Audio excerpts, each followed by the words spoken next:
The early beginnings.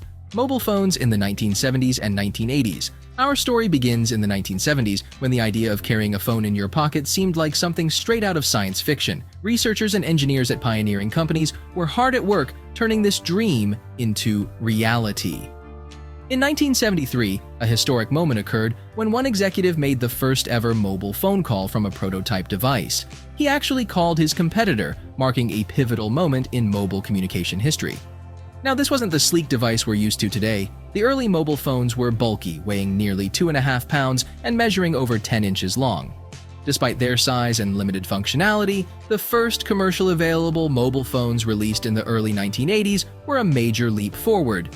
These devices were the first mobile phones accessible to the public, but they weren't exactly accessible to everyone.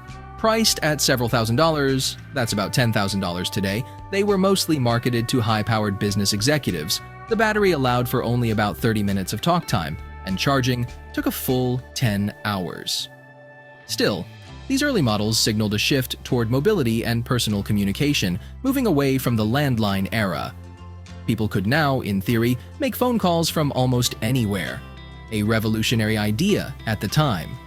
These early mobile phones operated on analog technology, relying on massive antennas and limited network coverage. They used systems that transmitted voice signals over radio frequencies. Because the infrastructure was still developing, users had to stay within range of specific towers to maintain a signal.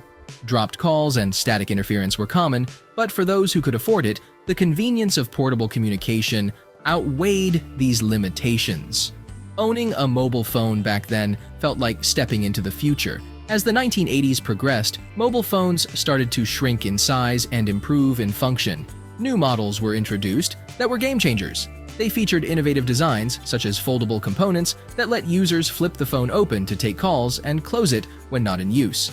Weighing less than a pound, these phones were still heavy by today's standards, but a dramatic improvement over their predecessors. This flip phone design became iconic, setting the standard well into the 1990s and early 2000s. These models also introduced personalization options like interchangeable faceplates and customizable features, paving the way for the highly individualized devices we use today.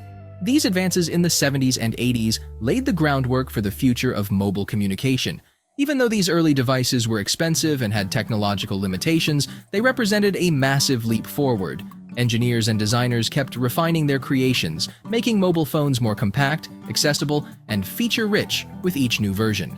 Despite their bulky appearance and limited capabilities, these early mobile phones were the precursors to a future where communication would become instantaneous, global, and deeply integrated into everyday life. By the end of the 1980s, it was clear that mobile phones weren't just a fad, they were the future of communication.